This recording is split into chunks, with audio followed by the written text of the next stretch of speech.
William Miller was right, that is, about his interpretation of Bible prophecy that indicated the Christ would return in the year 1844. Too bad that all those thousands of his followers at the time, waiting on mountaintops and elsewhere for Jesus to come down on a cloud and land at their feet, all of them were greatly disappointed when it didn't happen. That episode in American and European history was known as the Great Disappointment. Meanwhile, historical events were happening in the Middle East, in Persia specifically, that actually fulfilled the prophecy. Learn about it in this video. We start with a little background. One thing that is important to understand, that there were several waves of religious awakenings since the 1700s. Regarding the first awakening, this is from Google, a quote, "The first Great Awakening was a transformative series of Christian revivals that swept Britain and the American colonies in the 1730s and 1740s, emphasizing personal piety, emotion, and evangelicalism over traditional doctrine. It was a reaction to the rationalism of the Enlightenment and fading religious fervor." End quote. Then there was a second awakening, which occurred from about the 1790s to the early 1800s in North America, and this is from Wikipedia. Quote, "It rejected the skepticism, deism, Unitarianism, and rationalism left over from the American Enlightenment at about the same time that similar movements flourished in Europe." That's end of the quote. The quote continues. "The Second Awakening occurred in several episodes over different denominations. However, the revivals were very similar. As the most effective form of evangelizing during this period, revival meetings cut across geographical boundaries." End quote. These revivals occurred all over the Midwestern and Southern states on up into Canada. Then there was a third awakening, which is most relevant here. It occurred in the mid to late 1800s in the USA, Canada, and Europe. This Great Awakening period was mostly a Protestant phenomenon. It included the Advent movement. This is where William Miller, among dozens of other Bible prophecy devotees, come in.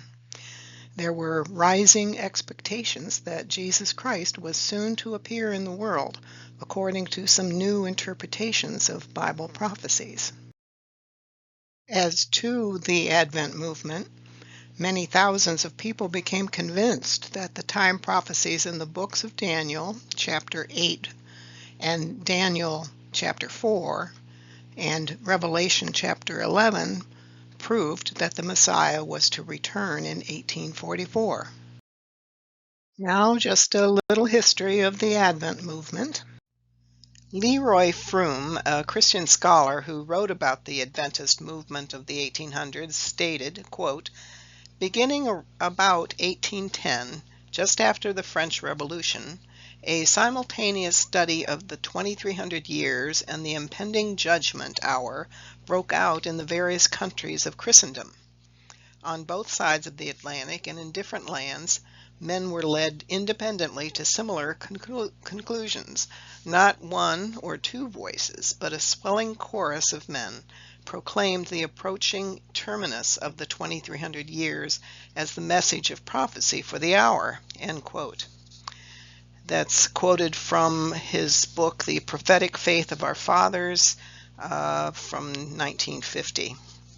This quote gives a taste of the fervor of the prophecy fulfillment expectations, the return of Christ, of the Great Awakening at the time of the mid-1800s. Who were these people who made predictions of the imminent appearance of the returned Christ? Here's a list of some of them on the next few slides, actually. I won't read them to you, just want you to understand how many people studied this 2300-day prophecy in Daniel and figured out that the end point would be in the mid 1800s. And here's yet more of them, and more, and more. Note the arrow pointing to William Miller at the bottom. Yellow arrows are pointing to his name. This person's story in particular will be reviewed in the next few slides. This information was compiled by Dr. Hushidar Motlagh in his book, I Shall Come Again. Information about his book will be in the last part of this video, by the way. William Miller was a farmer and preacher from Upper New York and Vermont who, after deep investigation into Bible prophecy about the return of Christ, he interpreted the book of Daniel chapter 8 verse 14 as foretelling Christ's return in the year 1844. His preaching about the imminent return of Christ started the Millerite movement, sometimes referred to as Millerism. He traveled the country teaching of the coming Second Advent. His followers numbered into the hundreds of thousands. His large body of followers came to be called the Millerites.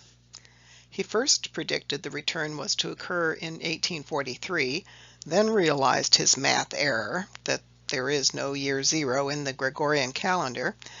Then he predicted March 21st, 1844 would be the day of the return, probably because that was the first day of the Jewish month of Nisan, which would have made it 2300 years exactly since Daniel made that prediction.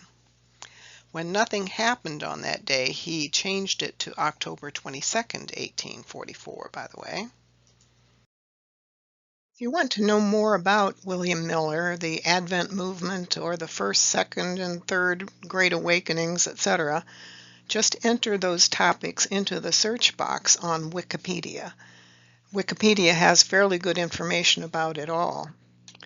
Note, if searching for William Miller, make sure you enter it as William Miller with the word preacher in parentheses, as you see here where the arrow is pointing.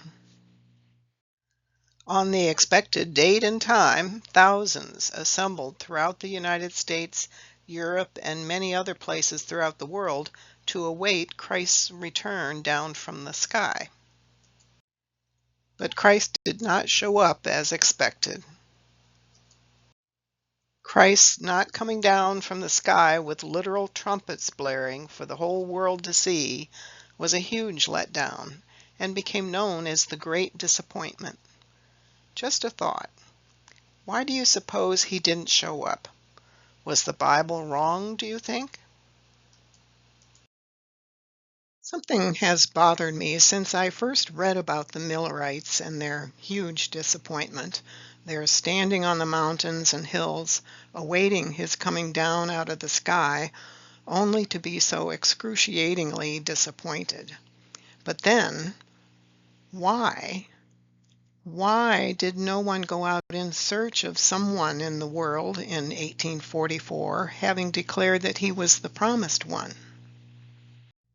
Especially since Jesus the Christ said he'd come back as a thief in the night. A thief sneaks into your home, takes your stuff, and flees without even saying hello. Christ said in the book of Revelation, chapter 3, verse 3, quote, "Remember, therefore, what you have received and heard. Hold it fast and repent. But if you do not wake up, I will come like a thief, and you will not know at what time I will come to you." End quote. And in chapter 16, verse 15 of Revelation, he repeats this, quote, "Look, I come like a thief. Blessed is the one who stays awake and remains clothed, so as not to go naked and be shamefully exposed." End quote. So the Millerites and all the other Christians who fervently believed in the time prophecies of the Bible for the coming of the Messiah failed to follow the specific warning of Christ himself about his return. By the way, the phrase thief in the night a direct mention of coming in the night, is found in 1 Thessalonians chapter 5, verse 2, and in a backdoor manner in Matthew chapter 24, verse 43. Now, the Bible time prophecy calculations brought by the Advent movement and the Millerites to the year 1844. But 1844 came and went, but Jesus did not come down out of the sky as they expected, or otherwise appear in the Christian world. Why didn't the returned Christ come to those who were looking for him? After all, the Bible verses seem so clear and compelling. Could it be that the Christians of the 1800s made the same mistakes as the Jews at the advent of Jesus Christ? Had these devout Christians so convinced themselves that the prophecies of the second coming were to be taken literally, regarding not only the time of his coming, but also of the method of his coming, meaning literally coming down from the sky, that they missed the inner spiritual meanings of the prophecies? In other words, could it be that they were correct about the time of his return, but incorrect about how and where he would appear? What if he actually did return? Exactly when predicted? So let's go back to 1844 Common Era, when the prophecy said Christ would appear. Large numbers of Christians at the time were super disappointed that Jesus did not come down from the sky to save them. That great disappointment mentioned before. But what else was going on in the world at that time? Let's suppose he really did appear. What other biblical prophecies and verses and historical events in or near 1844 could indicate the how, the where, and the who of the coming of the thief in the night? First, let's investigate where the Bible says he will come from. So, where will the events of the appearances of the Elijah figure and the Messiah begin? The Bible says it will begin in Elam. Why in Elam? Well, Daniel had his visions of the 2300-day prophecy when he was in Elam, a part of ancient Persia. He said that Elam would be a place of vision in the latter days. That's in Daniel chapter 8, verse 2. Now, in the book of Jeremiah, chapter 49, verse 38, it speaks of Elam and the things that shall, quote, shall come to pass in the latter days. That means that Elam will be of great consequence in the latter days. In Jeremiah, that same chapter 49, just the verse before that, it states in verse 37, quote, "And I will set my throne in Elam, saith the Lord," end quote. Elam is in the southwestern part of Persia, which is present-day Iran. Here is a map of the earth. The area bordered in green is the approximately commonly referred to as the Middle East. Now I'll show you where Persia is located, the Persia of the 1800s Common Era. That's in the red box. Now this is an enlargement of that area. Persia is the medium gray shaded area. Remember when we discovered that the Bible said that Elam will be where God sets his throne? This area, shaded in light green, is ancient Elam, of which they spoke in the Bible. It's now the southwestern part of Persia, which is now referred to as Iran, by the way. We are now going to see how this came true in the city of Shiraz, Persia. and that is in the red circle. And that is where God set his throne, in Shiraz, Persia. Now, just FYI, Persia officially changed its name to Iran in the year 1935. We now know from the Bible when the Messiah would appear and the sanctuary cleansed thereby, and that is 1844, and where would be Elam in Persia, that's modern-day southwest Iran. But that leaves who? What does the Bible say about who would come? The Bible says in several locations that there will be two manifestations of God who will appear, such as in two locations in the book of Malachi, as follows. In chapter 3, verse 1, quote, "I will send my messenger who will prepare the way before me. Then suddenly the Lord you are seeking will come to his temple.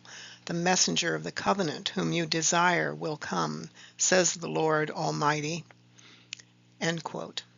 Note to viewers, obviously, I've added the ones and twos to highlight the differentiation in the text of the first and the second entity to come. In chapter 4, verse 5, quote, "See, I will send the prophet Elijah to you before that great and dreadful day of the Lord comes." End quote. Note that great and dreadful day of the Lord specifically means when the Messiah comes. And in Zechariah chapter 4, verse 14, quote, "So he said, these are the two who are anointed to serve the Lord of all the earth." End quote. Notice that it says the two who are anointed to serve. Also notice at the bottom, the note there, it's very important to understand that, and some people don't realize this anymore, the term anointed one is in Hebrew the term Mashiach, which is the term Messiah in English. Anointed one in Greek is Christos, which in English is the word Christ. So Christ means anointed one, Messiah means anointed one, all the same thing. In the New Testament, in the book of Revelation, it also says there will be two great beings coming. First, the Lamb, and second, the one who sits on the throne, in that order. Also in the book of Luke, chapter 9, verse 26, quote, "For whoever is ashamed of me and my words, of him the Son of Man will be ashamed when he comes, number one, first, in his own glory, and number two, second, in his Father's glory, and of the holy angels." End quote. This verse is saying that two will be coming, two divine entities will be coming at the time of the latter days, the coming of the Son of Man.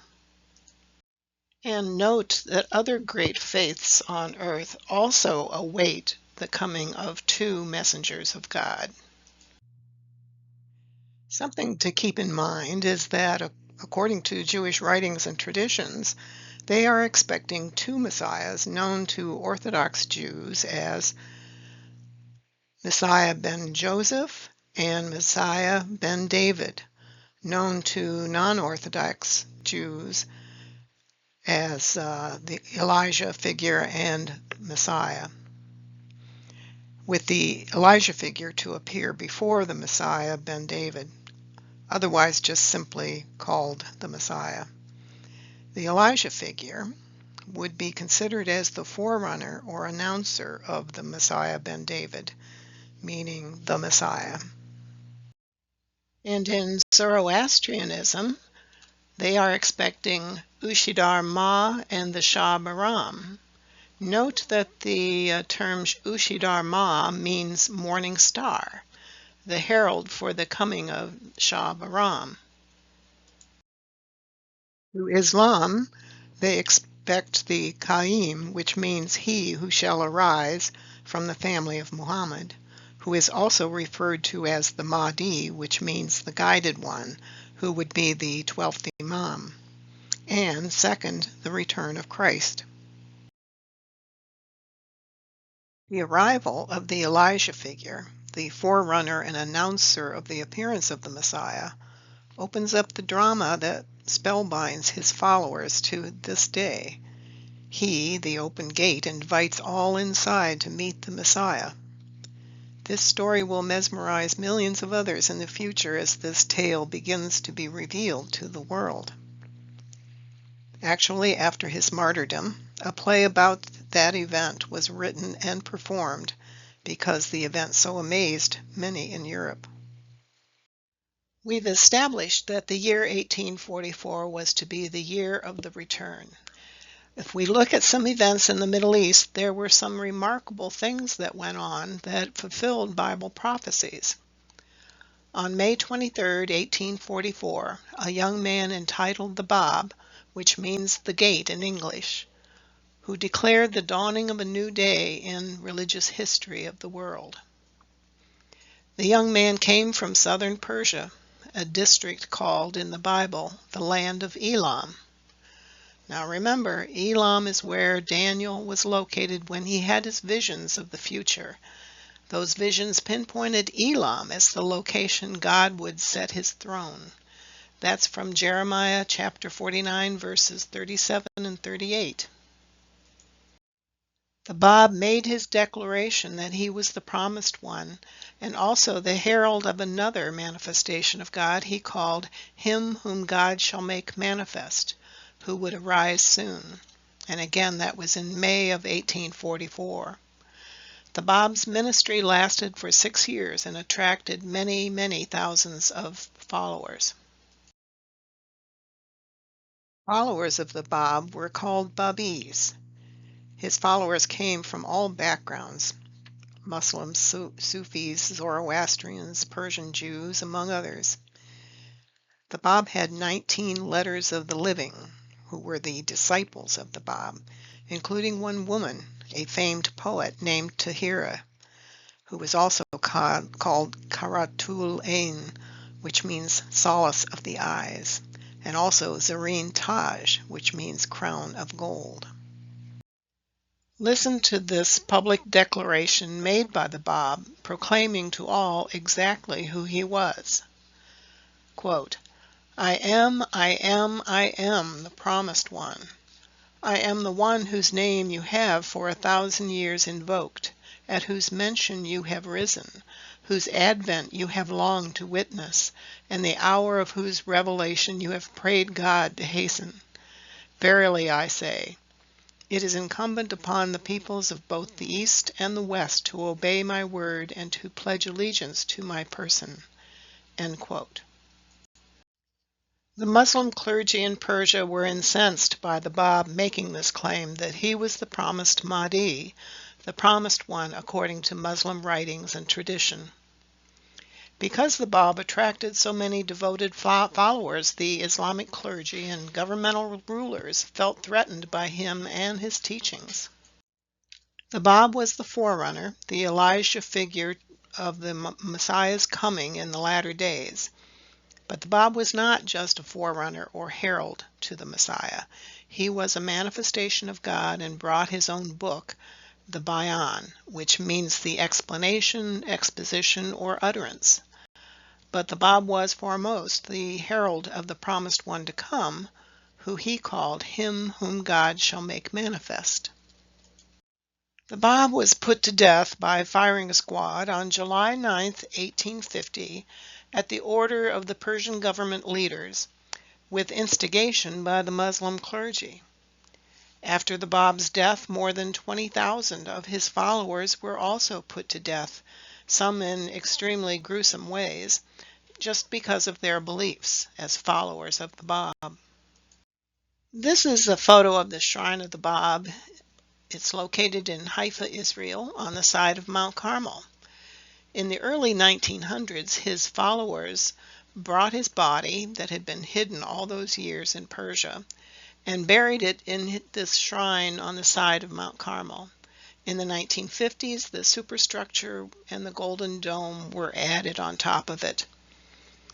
Who would have believed during the Bab's short lifetime, he was only about 31 years old when he was martyred, that people from all over the world would someday come to pay homage to him at his shrine in Haifa?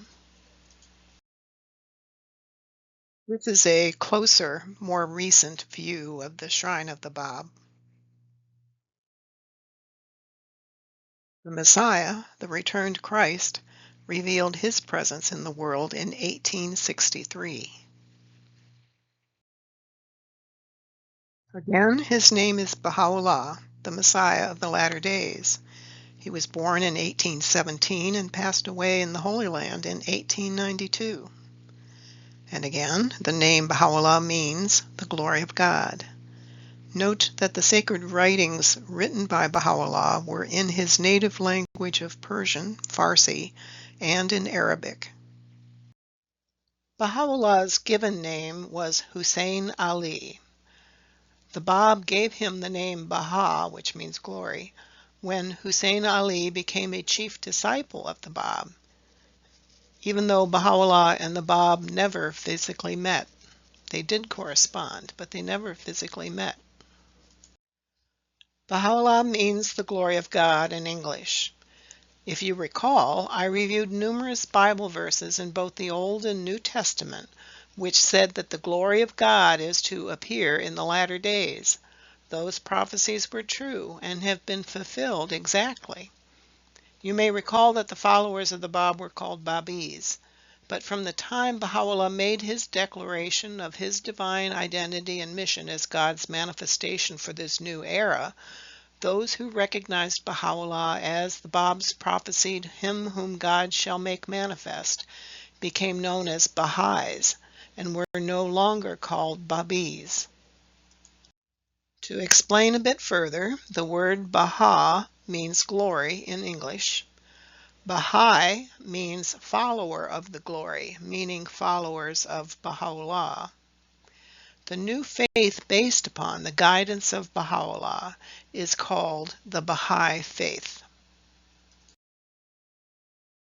After the martyrdom of the Bab in July 1850, Baha'u'llah, as one of the Bab's chief disciples, was imprisoned for several months in the Black Pit prison in Tehran. While he was in that prison, Baha'u'llah had a vision wherein he was told of his station as the one promised by the Bab, that the Bab called him whom God shall make manifest.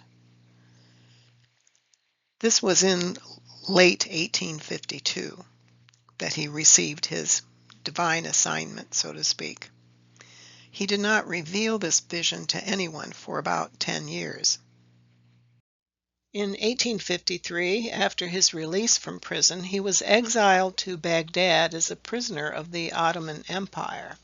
So he was kicked out of Persia by the king of Persia and taken to the Ottoman Empire in Baghdad.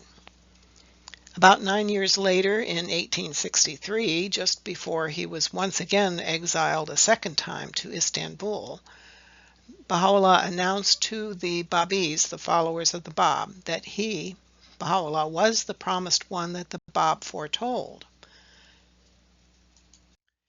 This map is of the Middle East in the 1853 to 1892 time frame.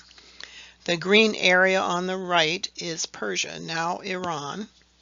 The brown areas are part of the Ottoman Empire during that time. Way on the right is Tehran, the capital of Persia, where Baha'u'llah came from.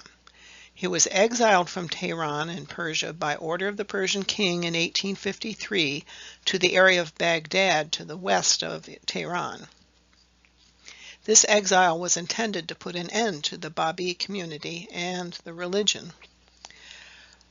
Baha'u'llah spent about 10 years in the area of Baghdad, with about 2 of those years he spent in solitude in the mountains of Kurdistan on a mountain called Sargalu. He did return to Baghdad. The local people in the area grew to have great regard for Baha'u'llah and the Babis. This disturbed many who complained to the Sultan of the Ottoman Empire. It was decided to remove Baha'u'llah, his family, and a few devoted Babis from Baghdad to Istanbul. He was transported by armed guard to Samsun on the coast of the Black Sea and boarded onto a steamship and taken to Istanbul by that steamer. After a few months in Istanbul, where the court of the Sultan found that Baha'u'llah was not impressed by them or the politics of the Ottoman Empire, the Sultan had Baha'u'llah taken away in exile again, this time to Adrianople, now called Edirne, which is above Constantinople on the map. After a couple years, Baha'u'llah once again gained friends at all levels in that area and beyond, and the Sultan didn't like that, so he decided to banish Baha'u'llah and several of his close companions very far away from any persons of influence who might decide to befriend him, all the way to the prison city of Akka in Palestine.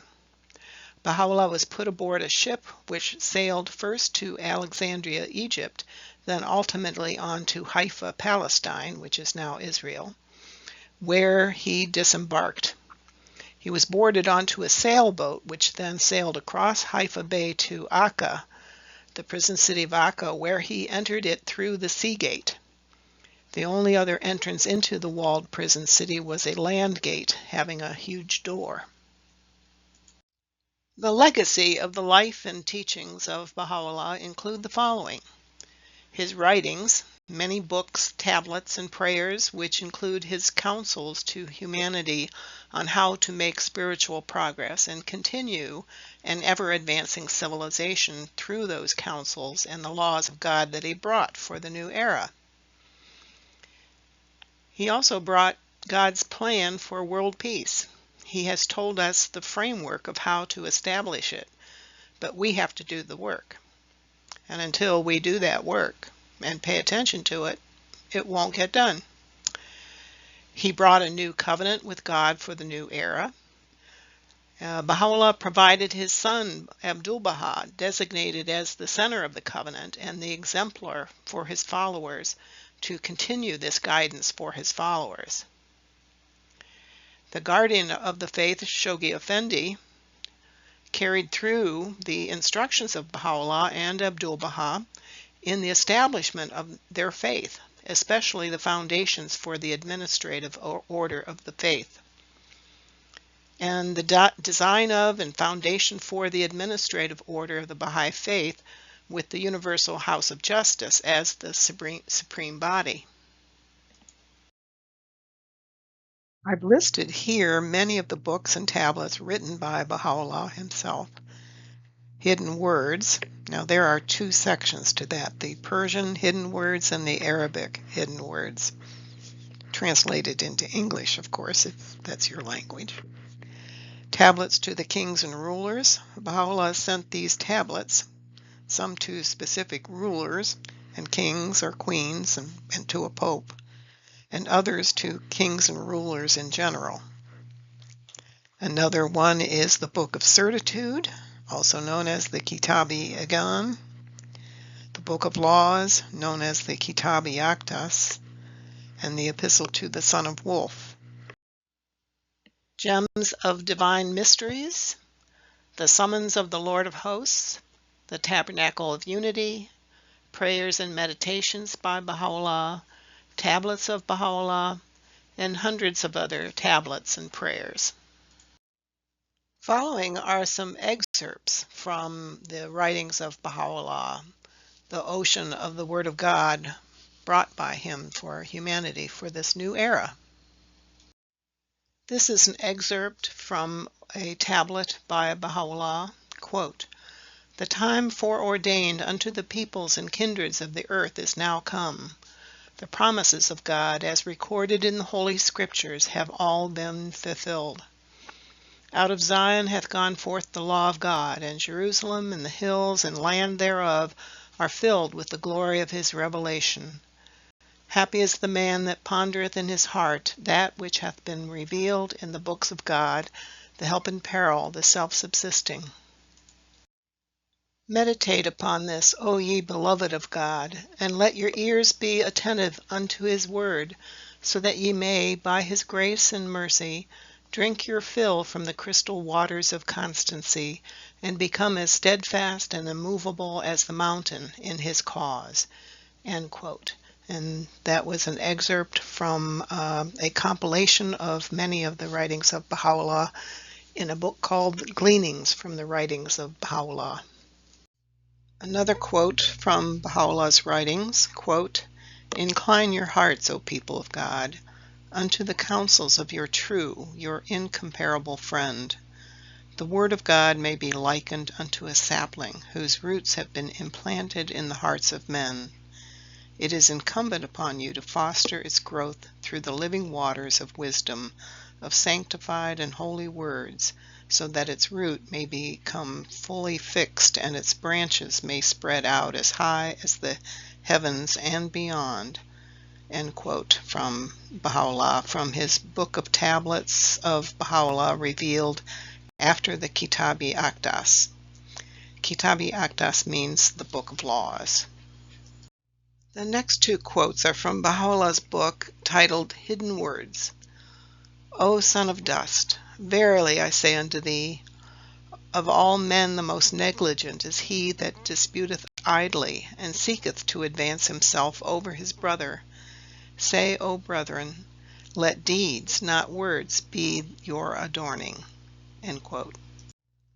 "O son of earth, wouldst thou have me, seek none other than me, and wouldst thou gaze upon my beauty, close thine eyes to the world and all that is therein, for my will and the will of another than me, even as fire and water, cannot dwell together in one heart." End quote. Another one from the book Gleanings from the Writings of Baha'u'llah, quote, "There can be no doubt whatever that the peoples of the world, of whatever race or religion, derive their inspiration from one heavenly source, and are the subjects of one God. The difference between the ordinances under which they abide should be attributed to the varying requirements and exigencies of the age in which they were revealed." End quote. And another from Gleanings, quote, "My object is none other than the betterment of the world and the tranquility of its peoples. The well-being of mankind, its peace and security, are unattainable unless and until its unity is firmly established. This unity can never be achieved so long as the counsels which the pen of the Most High hath revealed are suffered to pass unheeded." End quote. And this quote from Baha'u'llah from his book, The Tabernacle of Unity, quote, "O servants, eyes are needed if one is to see, and ears if one is to hear. Whoso in this blessed day hath not heard the divine call hath indeed no ear. By this is not meant that bodily ear that is perceived by the eye. Open your inner eye, that ye may behold the celestial fire, and listen with the ear of inner understanding, that ye may hear the delightsome words of the Beloved." End quote. And remember Baha'u'llah's counsel to all humanity: the earth is but one country, and mankind its citizens. Many of Baha'u'llah's writings are accessible online for free at the website you see here, www.bahai.org/library. Now I will provide information on the origins of the Advent movement and William Miller's preaching of the imminent appearance of Jesus Christ in 1844, and that is the book of Daniel, chapter 8, verses 13, 14, and 17. Here is the text of these three verses from Daniel, chapter 8, quote, "Then I heard a holy one speaking, and another holy one said to him, How long will it take for the vision to be filled? the vision concerning the daily sacrifice, the rebellion that causes desolation, the surrender of the sanctuary and the trampling underfoot of the Lord's people. He said to me, "It will take 2,300 evenings and mornings. Then the sanctuary will be reconsecrated." Then on to verse 17 for the clincher. Quote, "As he came near the place where I was standing, I was terrified and fell prostrate. 'Son of man,' he said to me, 'understand that the vision concerns the time of the end.'" End quotes. According to that 17th verse, these 2,300 days would end at the time of the end. The time of the end is also known as the latter days in some Bible versions, synonymous most of the time with the last days. And in that day, now there are a lot of that days in the Bible. You have to look at the context of where it's found to discover if it's a prophecy, number one, and that it is about the end times, latter days, number two, meaning the appearance of the Messiah. And, of course, end of the world, except Bible scholars pretty much agree that the early translations of the Greek texts of the book of Matthew incorrectly translated the Greek word eonos as world when it should have been translated as age. So the correct term would be end of the age. The time of the end is the end of the age. We go back to the 2,300-day prophecy from this passage from Daniel that will reveal the year that Messiah would appear in the latter days, the time of the end of the age. Let's zero in on verse 14. Quote, "He said to me, 'It will take 2,300 evenings and mornings. Then the sanctuary will be reconsecrated.'" End quote. There is a basic thing about Bible time prophecies that you need to know. The very first and fundamental term in math to learn is that a day in prophecy equals a year to us humans on Earth. To reiterate, a day in Bible verses that are time prophecies means that the prophecy is actually meaning a year on Earth. Hebrew and Christian scholars agree on this, as mentioned before. The Bible references that explain this a day for a year are listed here on the screen. Numbers chapter 14, verse 34, Genesis 29, verses 27 and 28, and Ezekiel chapter 4, verse 6. Just to emphasize that this is a prophecy of 2,300 days. We already know what that means. 2,300 actual Earth years. Again, the meaning of the terms reconsecrating or cleansing of the sanctuary means the coming of the Anointed One, the Messiah, and the reestablishment of the sanctuary, meaning that a new covenant from and with God will be established, thus making a clean slate for humanity by the coming of a new revelation from God. This is a timeline showing the beginning of the 2,300 years of this prophecy at the green vertical line on the left. Then the end point is on the right at the vertical pink line. But we have a little problem here. How do we find out when this 2,300-year period begins so that we can then calculate what year it ends? So we could know when the Messiah would appear.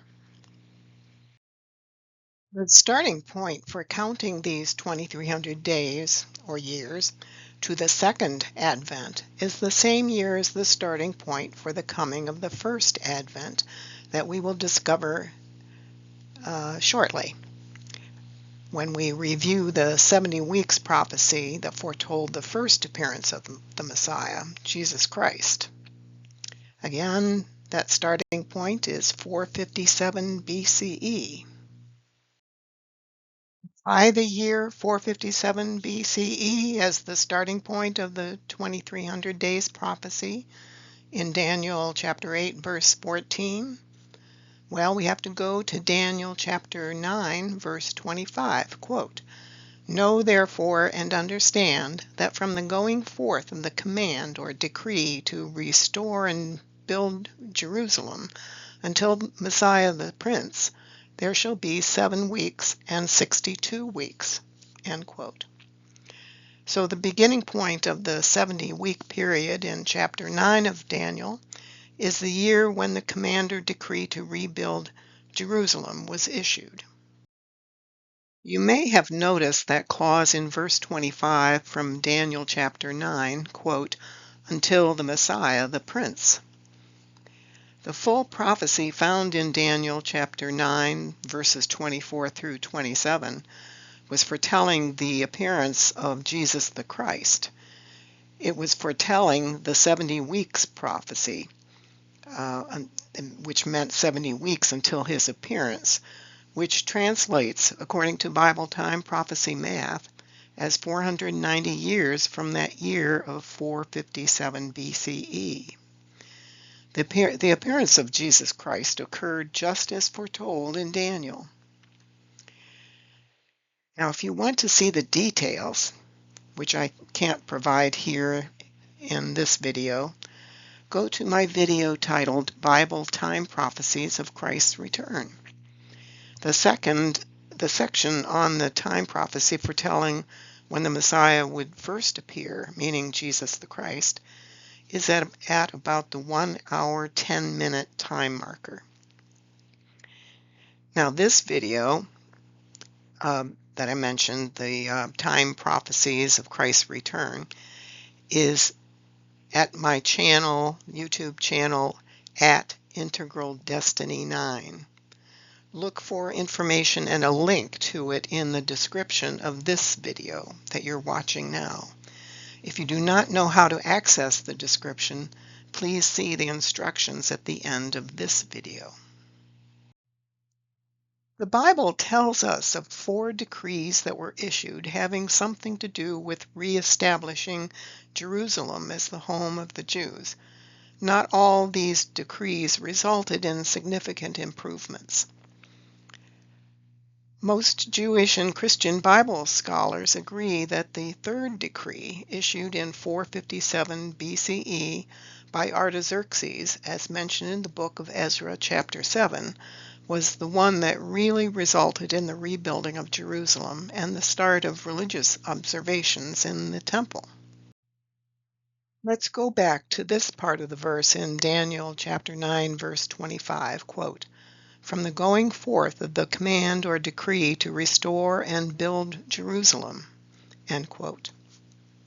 That means that the 70-week prophecy foretelling Jesus Christ starts at year 457 BCE.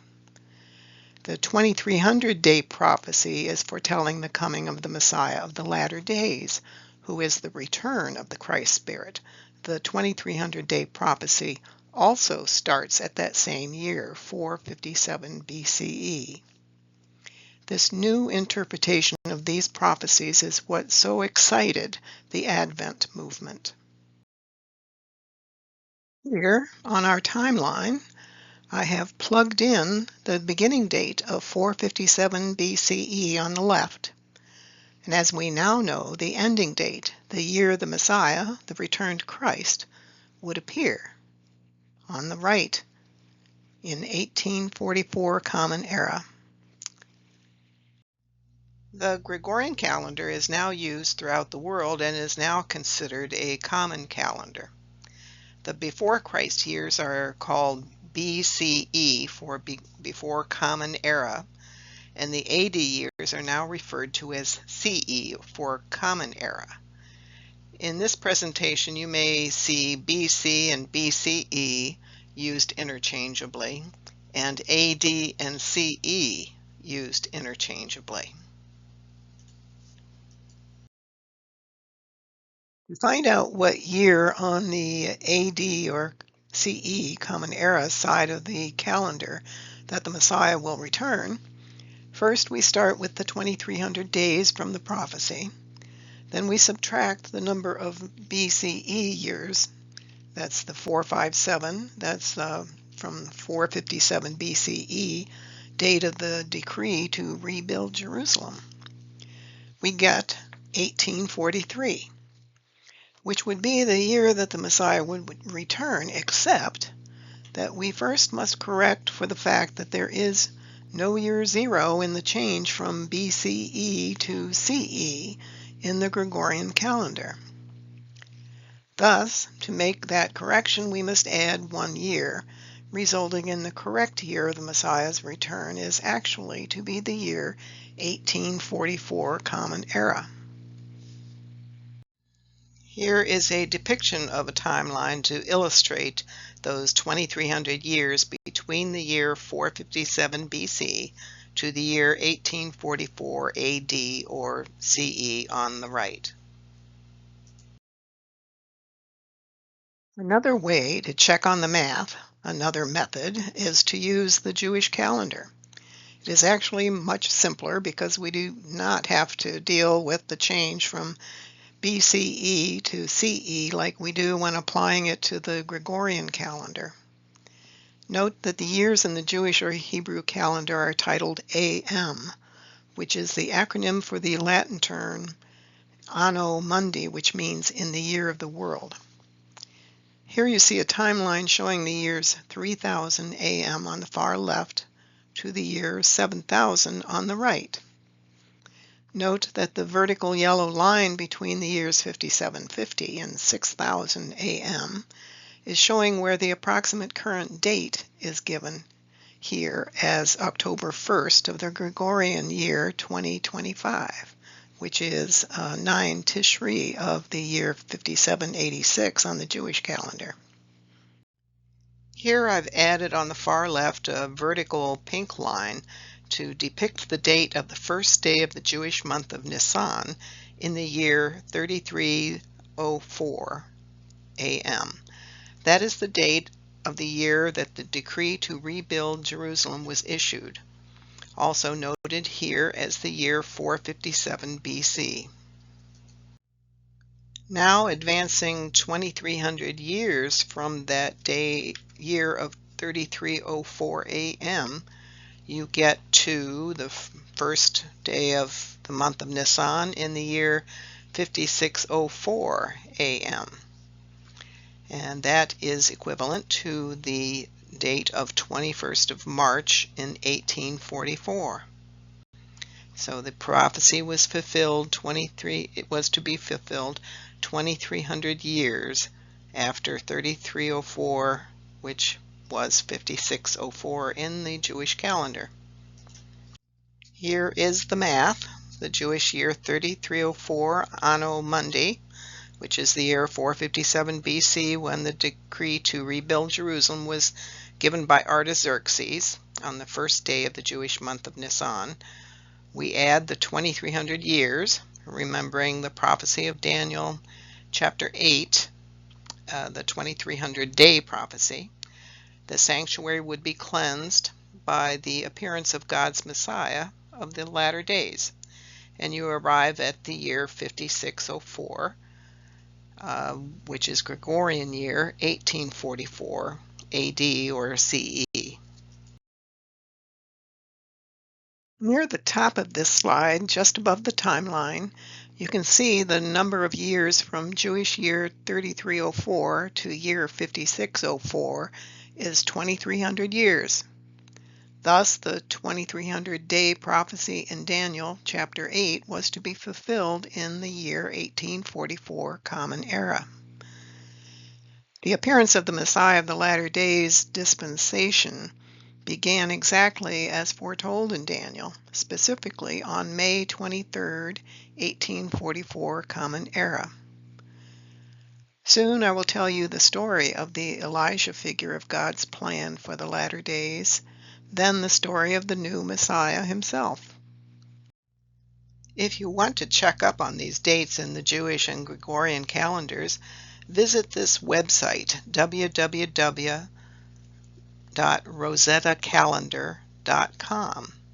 You can plug in any date in the Gregorian calendar, such as 457 BC, click on the Convert button, and then read below in the Hebrew calendar at the bottom and see what 457 BC date is in the Jewish calendar.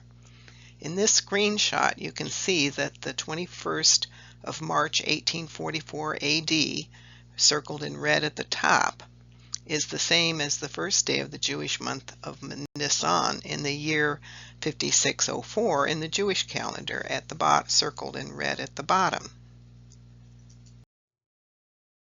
You have an open invitation to investigate the Baha'i faith. One of the faith's chief tenets is a requirement for all of us to approach life as an independent search for truth.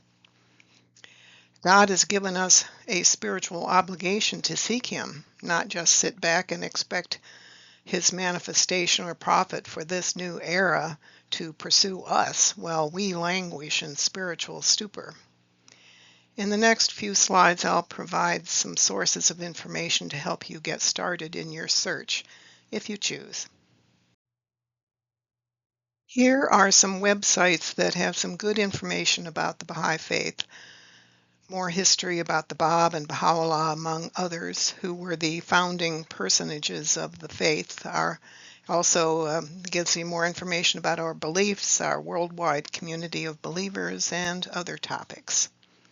The top 3 websites are official Baha'i websites. The top one is the official website of the International Baha'i Community. The second one is to the free online library of many sacred and authoritative texts in the faith. The third is the official website of the Baha'is of the United States. The bottom one is a blog of articles written by Baha'is on a variety of religious and spiritual topics. Note that it is not an official website of the Baha'i faith. There is a free online book that gives a good, interesting overview of the Baha'i faith, its main figures, history, beliefs, and its followers, without being preachy or trying to convert you. Its title is Baha'u'llah and the New Era by J.E. Esselmont. You can read it online or download a copy of it. Just go to the website through this website that's on the screen.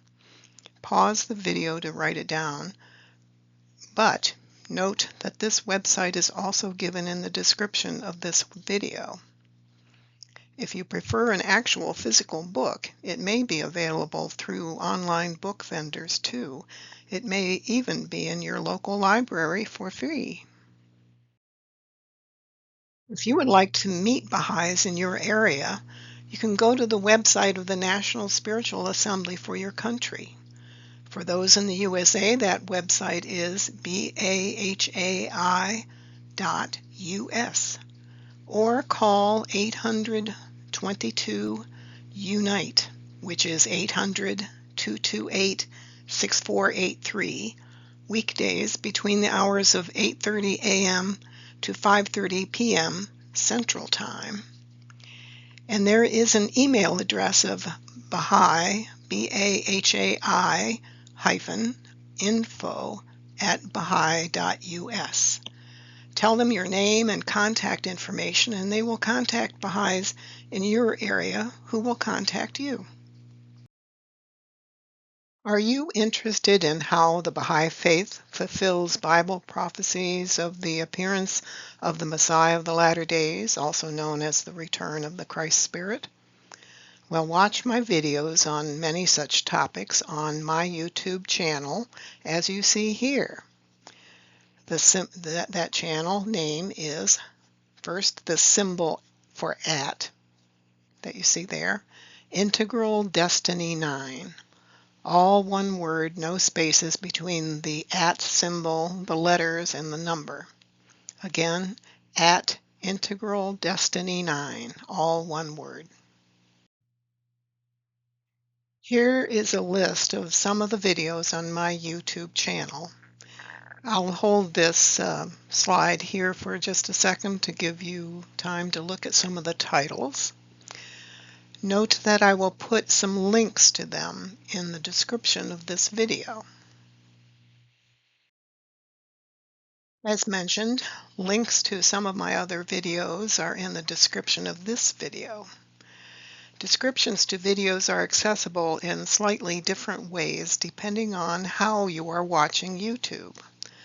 Whether you are watching YouTube on a computer, tablet, or phone, or on a TV monitor through a Roku, Google TV, or other such device. Remember the bright pink 1 and 2 as I further explain. This explanation uses a different one of my videos on YouTube as an example. You can see the video's title here below the video screen. This video's title is Interpretations of Nebuchadnezzar's Statue Are Wrong. Now the arrow is pointing to the description of that video. Only a couple lines of the description are shown. Then, if there is more to the description, you'll see 3 dots and the word More. Click on the word More to access the full contents of the description. That is where you'll find any links to other videos or websites or other information that I mentioned in this video. You probably will need to copy the website address and paste it into your internet browser. I don't believe YouTube allows direct links. The second method can be used for those watching on a TV or monitor through a Roku, Google TV, or a similar device. Click Enter on your remote to freeze the video.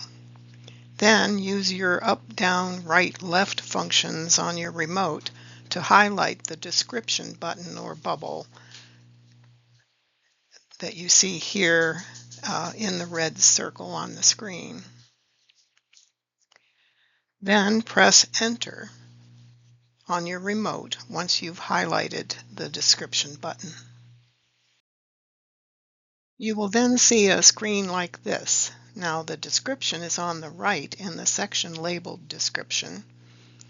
To view the description, use the directional functions up, down, left, right on your remote to highlight the description box as you see here, then press Enter on your remote. If there is a longer description to the video, it will then appear. Thank you for watching. Please note that this production is not an official production of the Baha'i Faith community. It was written, produced, and narrated by me alone. Contact me at that email address if you have any questions. All copyright protections are claimed. Do not change any information, slide, diagram, or narration without my permission. And please do not charge a fee to anyone for viewing this video or any part of it. I do not make any money from these videos. I consider this a service and a gift to my fellow human beings.